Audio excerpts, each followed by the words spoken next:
CTET फरवरी 2026 की तैयारी कर रहे हैं, तो चलिए ईवीएस पेडागोजी सेक्शन को क्रैक करने की रणनीति को फटाफट समझते हैं।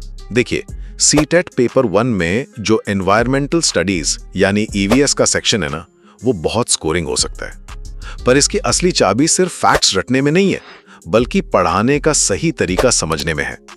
तो इस सेक्शन में महारत हासिल करने के लिए 3 बातें ध्यान में रखनी है। सबसे पहले पेपर का स्ट्रक्चर समझिए। 30 में से 15 सवाल कंटेंट के हैं और 15 पेडागोजी के। अब कंटेंट के लिए तो आप एनसीईआरटी की तीसरी से 5वीं क्लास की किताबें पढ़ेंगे ही, लेकिन एक सीक्रेट बताता हूं, सिर्फ फैक्ट्स मत पढ़िए। किताबों में जो एक्टिविटी बॉक्स होते हैं, जो किरदारों की बातचीत होती है, उस पर खास ध्यान दीजिए। पेडागोजी के सवाल सीधे वहीं से उठकर आते हैं। दूसरी बात, पेडागोजी पर पूरा फोकस रखिए।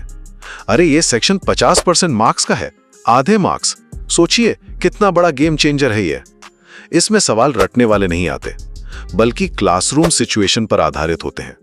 वो देखना चाहते हैं कि आप बच्चों को असल जिंदगी से जोड़कर सिखा सकते हैं या नहीं। और तीसरी और आखिरी बात, तैयारी स्मार्ट तरीके से कीजिए। मतलब सिर्फ फैक्ट्स का ढेर मत लगाइए।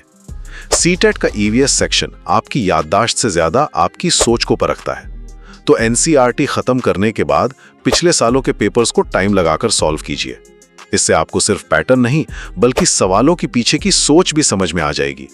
तो कुल मिलाकर बात यह है कि ईवीएस में टॉप स्कोर के लिए एनसीईआरटी की गहरी समझ, पेडागोजी की प्रैक्टिकल अप्रोच और पुराने पेपर्स की प्रैक्टिस, बस यही 3 चीजें सबसे जरूरी हैं। आने वाले सीटेट एग्जाम के लिए आप सबको शुभकामनाएं। धन्यवाद।